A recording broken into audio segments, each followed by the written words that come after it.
Hi, നമ്മൾ നേരത്തെ ഒരു പ്രോബ്ലം ചെയ്തുകൊണ്ടിരിക്കുകയായിരുന്നു. ആ പ്രോബ്ലം നമുക്ക് കംപ്ലീറ്റ് ചെയ്യാം. അതായത് അവിടുത്തെ ക്വസ്റ്റ്യൻ എന്തായിരുന്നു?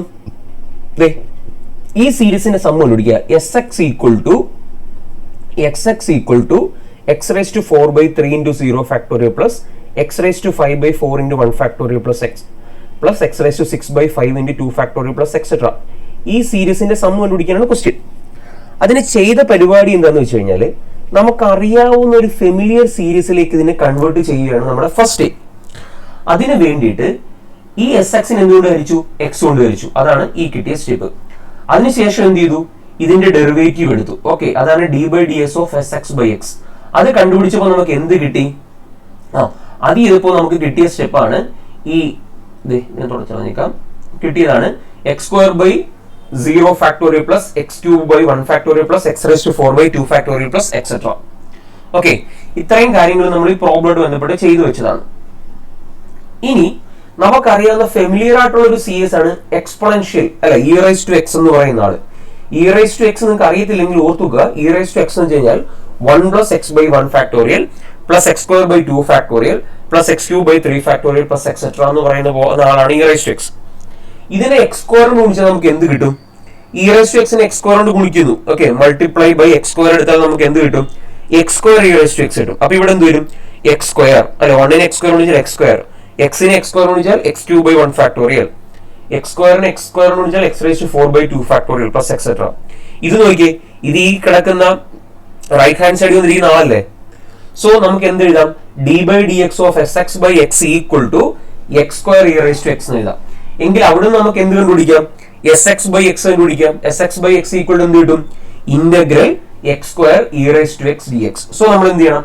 ഇതിന് ഇന്റഗ്രേഷൻ നടത്തണം. Integration by parts. അപ്പൊ സോ നമുക്ക് എഴുതാം S X by X equal to, അപ്പൊ ഇന്റഗ്രേഷൻ ബൈ പാർട്സ് ആണ് first function into integral of second function. അപ്പം integral of e raised to x ഞാൻ അങ്ങനെ എഴുതാം minus, okay, integral of derivative of x² അല്ല x² അതായത് 2x into the integral, okay, e raised to x. അതായത് എഴുതേണ്ടത് integral e raised to x dx. ഇതല്ല integration by പാർട്സിന്റെ equation. So നമുക്ക് എന്ത് എഴുതാം? x² integral e raised to x എത്ര തന്നെ? e raised to x minus integral of 2x integral e raised to x എത്ര തന്നെ? e raised to x. ഇത്ര എഴുതാലോ. ഇനി എന്ത് ചെയ്യണത്? വീണ്ടും ഇവിടെ വീണ്ടും ഒരു ഇന്റഗ്രേഷൻ ബൈ പാർട്സ് അപ്ലൈ ചെയ്യേണ്ടി വരുന്നുണ്ട്. സോ നമ്മൾ എഴുതും x² e raised to x minus, okay, അപ്പം വേണമെങ്കിൽ മൈനസ് ഇട്ട് കോമൺ ആയിട്ട് എടുക്കാം. ഇതിന്റെ ഇന്റഗ്രേഷൻ നമ്മൾ അപ്ലൈ ചെയ്യുമ്പോൾ അപ്പൊ ഫസ്റ്റ് ഫംഗ്ഷൻ ആയിട്ട് ഞാൻ എടുക്കുന്നത് ഇവിടെ 2x ആണ്. ഇൻറ്റു സെക്കൻഡ് ഫംഗ്ഷൻ എടുക്കുന്നത് e raised to x ആണ്. അപ്പം integral e raised to x dx minus integral of derivative of 2x. Derivative of 2x എത്രയാണ്? 2 ഇൻറ്റു ഇത് integral e raised to x dx എഴുതാലോ. സോ നമുക്ക് ഇതിനെ എങ്ങനെ എഴുതാം? x² e raised to x minus 2x integral e raised to x എന്ത് തന്നെ? e raised to x minus ഇവിടെയും e raised to x എന്ത് തന്നെ? e raised to x e raised to x തന്നെ. So 2 e raised to x ഇത്ര എഴുതാലോ. So നമുക്ക് എഴുതാം, ഇപ്പം കിട്ടിയത് നമുക്ക് എഴുതാം. ഇപ്പം കിട്ടിയിരിക്കുന്നത് S X by X equal to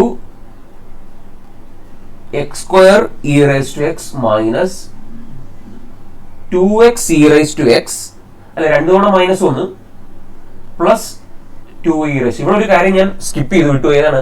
integration നടത്തി കഴിഞ്ഞാൽ കോൺസ്റ്റന്റ് ഓഫ് ഇന്റഗ്രേഷൻ വരത്തില്ലേ? സോ കോൺസ്റ്റന്റ് ഓഫ് ഇന്റഗ്രേഷൻ ഇവിടെ കൊടുത്തേക്കണം.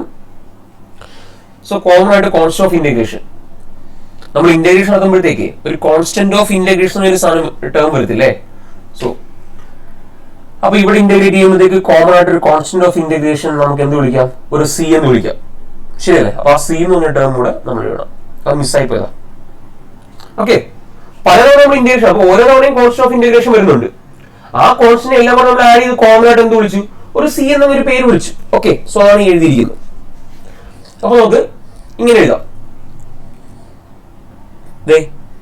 കാരണം ഓരോ തവണയും നമ്മൾ ഇന്റഗ്രേറ്റ് ചെയ്യുമ്പോൾ എന്ത് വരും? കോൺസ്റ്റന്റ് ഓഫ് ഇന്റഗ്രേഷൻ വരും. അപ്പൊ നമ്മൾ പ്രോഡക്റ്റ് റൂളിൽ അപ്പം കോമൺ ആയിട്ട് എന്ത് കൊടുക്കും? ഒരു കോമൺ ആയിട്ട് ഒരു കോൺസ്റ്റന്റ് ഓഫ് ഇന്റഗ്രേഷൻ സി എന്ന് നമ്മൾ കൊടുക്കാറുണ്ട്. സോ അതാണ് എഴുതിയിരിക്കുന്നത്. എങ്കിൽ ഇവിടെ നിന്ന് നമ്മൾ സിയുടെ വാല്യൂ കിട്ടി. ഇപ്പൊ S X by X equal നമുക്ക് ഇത് കിട്ടി.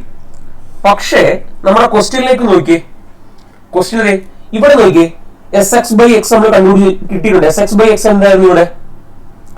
ഇവിടെ എസ് എക്സ് ബൈ എക്സ് എന്ന് പറയുന്നത് X cube by 3 into 0 factorial plus X rise to 4 by 4 into 1 factorial plus X rise to 5 by 5 into 2 factorial. ഇവിടെ S X by X at X equal to 0 കണ്ടുപിടിച്ചാൽ എന്ത് വരും? നോക്കി, right സൈഡിൽ എല്ലായിടത്തും എക്സിന്റെ ടേം ഉണ്ട്. സോ നമുക്ക് എന്തേ വരത്തുള്ളൂ? 0 എന്നല്ലേ വരത്തുള്ളൂ. ശരിയല്ലേ? അപ്പൊ S X by X at X equal to 0 നമുക്ക് എത്രയാണ് കിട്ടുന്ന വാല്യൂ? 0 എന്നാണ് കിട്ടുന്നത്. അപ്പൊ നോക്കി, ഇവിടെ നമ്മൾ അതുപോലെ ഇവാലുവേറ്റ് ചെയ്യണം. S X by X at X equal to 0 എത്ര കിട്ടി നമ്മൾ പറഞ്ഞു? 0 കിട്ടി എന്ന് പറഞ്ഞു. ഇവിടെ അറ്റ് എക്സ് ഈക്വൽ ടു 0 എടുക്കുമ്പോൾ എന്ത് വരും? 0. ഇവിടെ അറ്റ് എക്സ് ഈക്വൽ ടു 0 എടുക്കുമ്പോൾ എന്ത് വരും? 0. ഇവിടെ അറ്റ് എക്സ് ഈക്വൽ ടു 0 എടുക്കുമ്പോൾ എന്ത് വരും? 2 e raised to 0. e raised to 0 1 ആണ്. So plus 2. സോ ഇവിടെ നമുക്ക് c ഈക്വൽ ടു എന്ത് കിട്ടും? c ഈക്വൽ ടു -2 എന്നായിരിക്കും നമുക്ക് കിട്ടാൻ പോകുന്നത്. അതുകൊണ്ട് നമുക്ക് എസ് എക്സ് ബൈ എക്സിനെ നമുക്ക് മാറ്റി എഴുതാം. സോ നമുക്ക് പറയാൻ പറ്റും S X by X equal to X square E raise to X minus 2x e raised to x plus 2 e raised to x മൈനസ് 2 ആണല്ലോ. അതുകൊണ്ട് ഇവിടുന്ന് എസ് എക്സ് ഈക്വൽ ടു എന്ന് പറയാൻ നമുക്ക് എഴുതാം. So S X equal to എന്ത് എഴുതും? ഈ എക്സ് ഇങ്ങോട്ട് വന്നു കഴിഞ്ഞാൽ എന്തായി തീരും? അത് X cube E raise to X. ഈ എക്സ് ഇങ്ങോട്ട് വന്നു കഴിഞ്ഞാൽ 2x square E raise to X plus ഈ എക്സ് ഇങ്ങോട്ട് വന്നു കഴിഞ്ഞാൽ 2x E raise to X minus 2x. ശരിയാണല്ലോ. അപ്പൊ ഇതായിരിക്കും നമുക്ക് കിട്ടുന്ന ആൻസർ എന്ന് പറയുന്നത്. ഓക്കെ, നോക്കാം, ഇതാണ് നമുക്ക് കിട്ടിയ ആൻസർ. ഒരു വ്യത്യാസമേ ഉള്ളൂ. ഇവിടെ നമ്മൾ ഇ റൈസ് ടു എക്സ് എന്നതിന് പകരം പുസ്തകത്തിൽ എഴുതിയിരിക്കുന്നത് എക്സ്പോണൻഷ്യൽ എക്സ് എന്ന. ഈ ഇ റൈസ് ടു എക്സിനെ തന്നെ ഒരു എന്താ എഴുതുന്നതാണ് എന്ത്? Exponential X. സോ ഇങ്ങനെയാണ് നമുക്ക് ആൻസർ കിട്ടുന്നത്. ഓക്കെ, അപ്പൊ ഇത്രയും കാര്യങ്ങൾ മനസ്സിലാക്കുക.